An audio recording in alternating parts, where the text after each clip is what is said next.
From the depths of another universe, zombies have invaded. Simon has given us a game from their Zobiecide line to help us play this out. Ladies and gentlemen, let's talk about Marvel Zombies, a Zombicide game.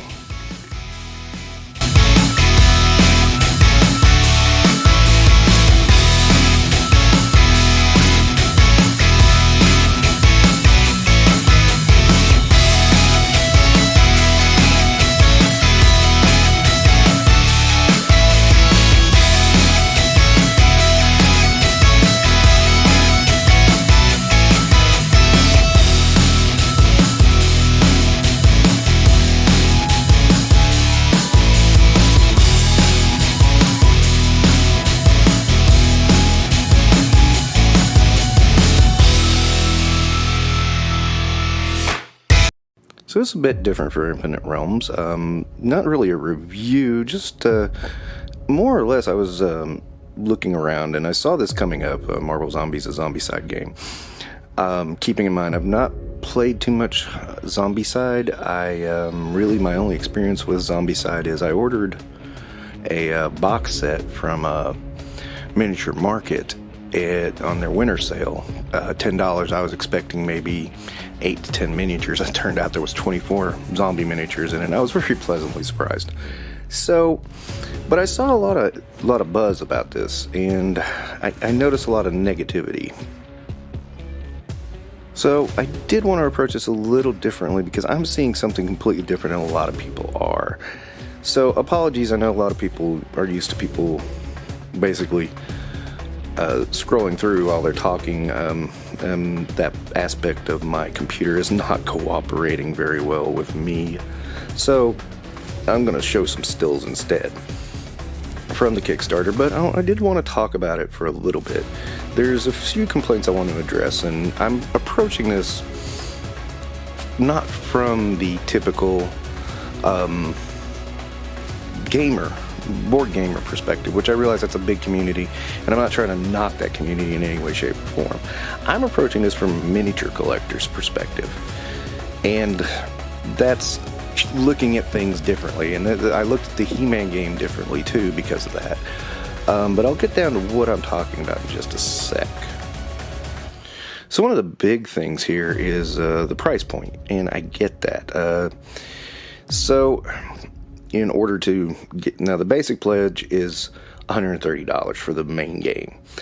Now, the catch here is that it only lets you play the zombie mode, where you're the zombies, which I find rather interesting about the game. Don't get me wrong. The other part is the $240, where you get both the resistance pledge to play the heroes, as well as play the zombies from the other pledge. That's, it's twice as much. You're getting you're basically buying 2 games. So, yeah, I'm going to say up front, I get board gamers' complaints on that. Now, me as a miniature person, I'm kind of fine with this because, first and foremost, let's look at what we got. We're getting, Zombie Cap, Zombie Deadpool, Zombie Wasp, Zombie Iron Man, Zombie Captain Marvel, Zombie Hulk. Now, to me, the zombie figures are more of a novelty. I don't mind them. I kind of like the idea of making and painting some of these. These are fun. It's not my first choice. For me, I'm more about the heroes, and let's face it, Crisis Protocol is kind of pricey. I mean, $40 for 2 figures, that's a lot. And I've wanted to paint some Marvel figures for quite some time. So, also in this box set, you got to point out, we get Spider-Man, just regular human, Thor, Scarlet Witch, Doctor Strange, Ms. Marvel, that's Kamala, Miss Marvel, of course, and Black Panther. So I'm going to say, there's a couple of characters I really want good miniatures of in that right there alone. Primarily Thor and Doctor Strange. Those are 2 of my bigs. Now, in addition to that, you're also getting the Shield Troopers. You get 7 of each kind. That's 35. Will I ever use 35 Shield Troopers? Maybe. I don't know. I've played superhero RPGs before. I could see me using them. Yeah. You also got 14 shield guards and 14 shield specialists. Again, are you going to use them? I won't say never, but it's unlikely, but never. One of the things I don't see people talking about, and I guess I understand this too, this is from a board game player's perspective, are the Bystander Tokens, which I found to be really fascinating. It's like Mary Jane, J. Jonah Jameson, Blind Al, Wong, Hydra Bob, Betty Ross, Thunderbolt Ross, Agent Coulson, and of course Aunt May, and just all the kind of characters are like real bonuses for a guy like me who wants to paint miniatures. And it's like, these are good miniatures. I like the look of them, and I wouldn't go seeking them out though. These would not be on my list of, let's hunt these down individually. I wouldn't bother. But in this set, I'm like, oh, okay, that's kind of great. So then let's hop over here to the hero mode. That gets another really great ones. Like Colossus and Magneto are two big ones on my list. Rogue is another big one on my list. I'm happy to see Storm and Wolverine and Mystique. Not some I would have gone out of my way for, but definitely like to see them. And of course, again, you have those bystanders, and again, it's like, Agent Brand, Senator Kelly, Kazar, which I don't understand why Kazar is not a hero, but that's beside the point. Sheena, Amanda Stefan, Maura McTaggart. Again, these supporting characters that I probably would not have thought too much about in trying to find minis for Marvel, but being in here, it's like, yeah, that's icing on the cake to me. Again, I'm coming from the mini perspective. I want these characters, I want to paint them up, I want to have them. I'm not looking at it from a board gamer's perspective. Don't get me wrong, I will probably play the game, I'll probably enjoy it. I will, more than likely. I'm not into Zombicide very much. That's probably an advantage for me in this, because I'm not into Zombicide. Now, one of the things I chuckled so much about this was Multiple Man is one of the zombies, and I mean, it's like you basically have 35 Multiple Man sculpts as zombies, which is beyond perfect to me. I just laugh so hard at that, and it's a good add-on. I'm enjoying it. Also, apparently, Bonebreaker from the Reavers is the only brute for the zombies, so I don't understand that. I'm kind of confused, but that's what it is. So we'll just leave that as it is. Hellfire Soldiers are perfect for runner ideas, so all that I'm all on board with. Then of course you have zombie heroes.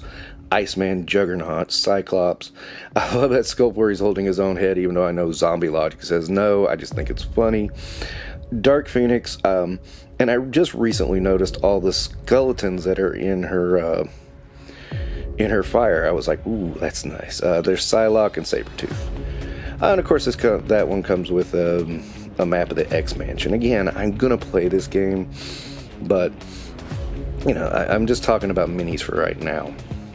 So then comes the big one, Galactus the Devourer, who has interchangeable head and arm for his zombie modes or living mode. So we hear a lot of talk about how tall he is. He's 26 inches tall. They say 62 centimeters, but converted is 26 inches, which is slightly over my child, which is fine. Now what a lot of people don't talk about, he's on his world devouring device, which is 45 centimeters in diameter.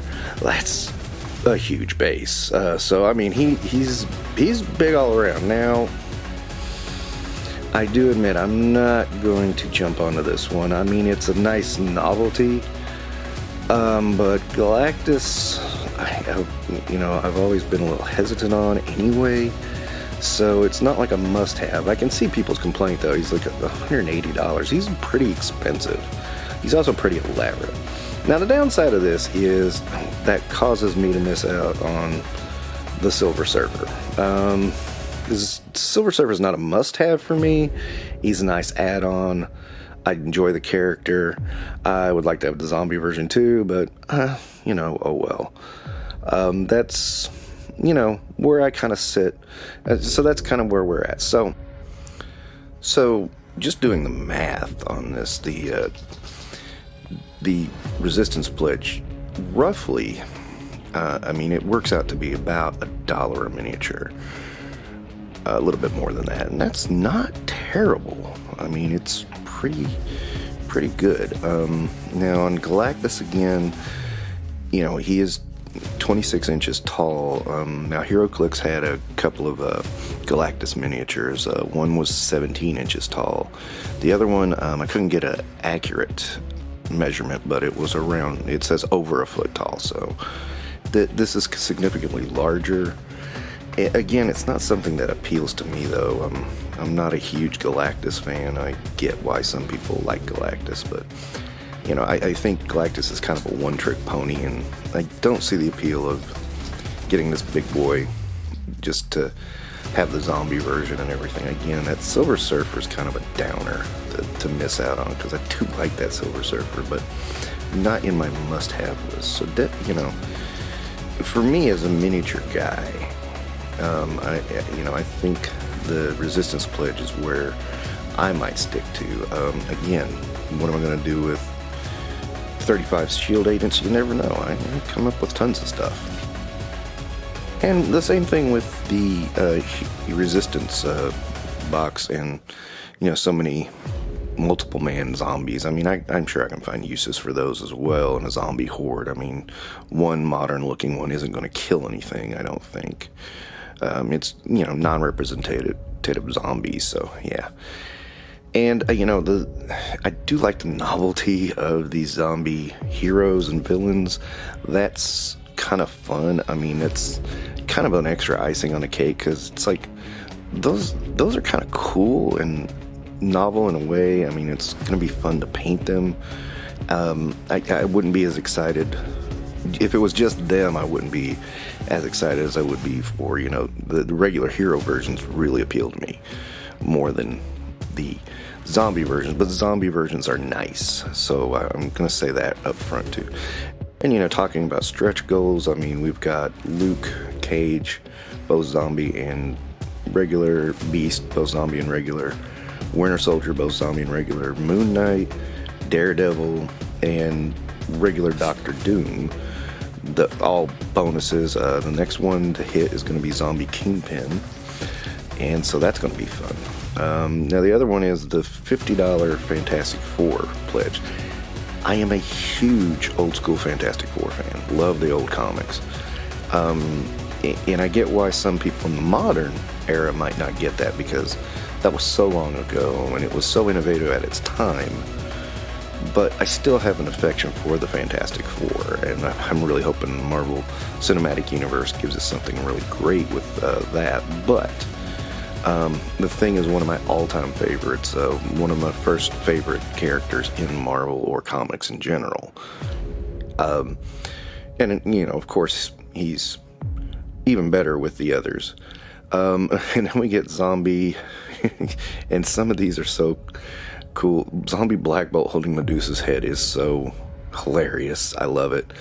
And then we get, of course, Zombie Super Skrull, and the one that kind of surprised me was Zombie Doom. I was surprised we got Zombie Doom before Doom himself, because Doom, and by my recollection in Marvel Zombies, he was one of the last holdouts of Marvel Zombies, but and it was all dealing with his armor. And then, of course, there are bonuses, Kickstarter exclusives of Zombie, Mr. Fantastic, Invisible Woman Thing, and the regular Super Skrull, which, again, the Super Skrull is one of those guys I do like. He was always tough, and I really enjoyed some of the stories with the Super Skrull, so that's another appeal. Now, this one kind of knocks that dollar per mini value down a bit, because there's not quite as much in the box for the price you're getting. But overall, I haven't done the math on that part yet, but overall, that's still pretty decent. Let's just face it, miniatures are hard to come by cheap. Reaper is probably the cheapest company out there, and even getting them for under $3 is hard. So, again, I'm approaching this as a mini guy. I get the complaints.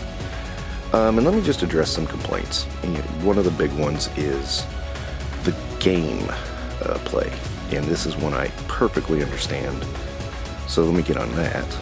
So at essence, one of the biggest complaints is if you go in for the regular pledge, which is pricey enough, you only get the zombie mode where you play the hero zombies. You don't get the hero mode. You cannot get the hero mode unless you get the resistance. Now, for me, again, a mini guy, I want all these minis. So for me, it's not an issue. But I can see as a board gamer who doesn't paint miniatures, who isn't as fascinated by the miniatures, this might be a huge issue, and I get that. And I'm not knocking that complaint, I'm just saying it's a non-complaint to me. Another complaint I keep hearing is, oh, you've already got a dozen Zombicide games. Well, here's the thing. I only recently discovered Zombicide. I've not really gotten into it. I plan to dig a little further into it, especially after this. That doesn't mean I'm going to own 100 versions of it. That just means I'm going to look at the game. Especially the miniatures. The miniatures look really nice. I like them, so that alone is an appealing thing to me. But I get where people are coming from on that one too. If you are an avid board gamer and you have a bunch of Zombicide games, I can see where you're coming from. Again, I don't approach it that way. I approach it very differently, so, that's the way I'm looking at it. Now, in all of this, somebody pointed out, you could just get Marvel United, and those are cheaper, and you get minis. And it's like, okay, I'm not trying to knock Marvel United, but look at the miniatures for just a second, and you kind of see my problem. I like semi-realistic miniatures. Obviously, there's no such thing as realistic orc or goblin or anything like that, but I want a sense of realism on my miniatures when I paint them. And I'm sure Marvel United is a fun game. I'm sure it's cool, but the miniatures are, to be blunt, cartoony. And that doesn't appeal to me. It's not that I'm knocking it, it's just that's not what I want to paint. I want to paint something semi-realistic. Again, coming back to Zombicide, that's what I get here. And they're good miniatures. I mean, look at the detail, look at the sculpts, look at the poses. They're all good. Now, again, don't get me wrong, I know I'm going to play this game. Absolutely. I mean, it's too interesting not to play. And again, I was looking at Zombicide right when this first got announced. So for me, it kind of was like a great combination to kind of look at that game as well as these great miniatures. So I get people's complaints at the same time. They don't apply to me necessarily. And I think that's the thing. I saw one video, and I can't remember where, somebody was saying, their first 5 reasons not to back Marvel Zombies Zombicide, and it was like, the first one is, you got a ton of Zombicide games. No, I don't. And 5 seconds later, he says, well, you have a ton of Marvel games. And I'm like, no, I don't. And here was my point, is that this undermines your main point. It's like, these are 5 reasons not to. If you are saying, because you have too many of this game or too many and too many of that game, that doesn't make sense to me.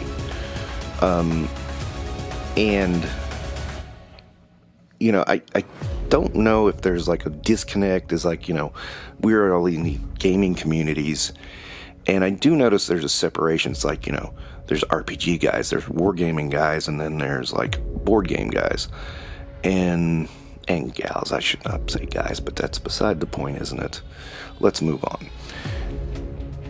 But the point is that it seems rather segmented, which is kind of surprising to me, because I've always been like crossing genres all the time, looking for things that are fun for myself, not necessarily just for the same reasons as everyone else. And this kind of surprised me. So, yeah, I'm not sure how to address that either, because I'm sure we had our preferences. Back in the day, in ye old 1990s, I mean, there was a lot of crossover between the wargaming guys and the RPG guys. and gals. And I bought tons of Warhammer miniatures for D&D. And I saw Warhammer guys buying Rob Hartha miniatures for Warhammer. It was not a huge thing, and I've seen a lot of crossover like that. A lot of Reaper miniatures going into armies for Warhammer. So again, I didn't realize that the communities had become so segmented. That is a surprise to me, and I just didn't realize it until this very Kickstarter. So, I mean, to back or not to back, that's up to you. I mean, it depends on how you approach it. Again, I'm just providing another perspective that might be a little different than all the people who do all board games. And I get where they're coming from. I actually understand it. At the same time, I don't think they understand where I'm coming from and what I'm looking at, which is totally different. And it's both are perfectly fine, I think. But again, it's totally different. And then another real quick one is someone else on a comment section said you should just get HeroClix. And I'm like, okay, I want to paint these miniatures. I don't want to just look at them. I want to paint them. And what am I going to do? Paint them the same, almost the same? No, it's not viable to me. I want to paint them myself. I want a blank slate and I want to paint. I'm a painter. Now, am I the best painter in the world? No, I'm not. But painting to me is the bigger deal than just simply having the figure. I mean, I have plenty of HeroClix. So yeah, I've got almost every character I ever loved in HeroClix. So that's not the issue. I really want these to paint and put into my collection. Even if I keep them in the game, in the game box, I mean, they still are going to be mine. I painted them. They're what I did with them, and that's very rewarding to me. And I don't think average board gamer understands that, because in general, again, I'm trying not to make sweeping statements here, but in general, board gamers don't paint their minis, which is fine. Again, perfectly fine. No judgment on my part. But again, if I keep hearing all these complaints coming from that perspective, it kind of leaves out different perspectives. So I just wanted to provide a different perspective on this one, and to just kind of say, here's what I see and here's why I like it. And maybe not be quite so negative, although there's a lot of negativity. And I got a couple of negative things to say in another video, but we'll leave that for that video. So there it is. That's Marvel Zombicide. Thank you for watching Infinite Realms. Hope you have a great day, and don't forget to like and subscribe.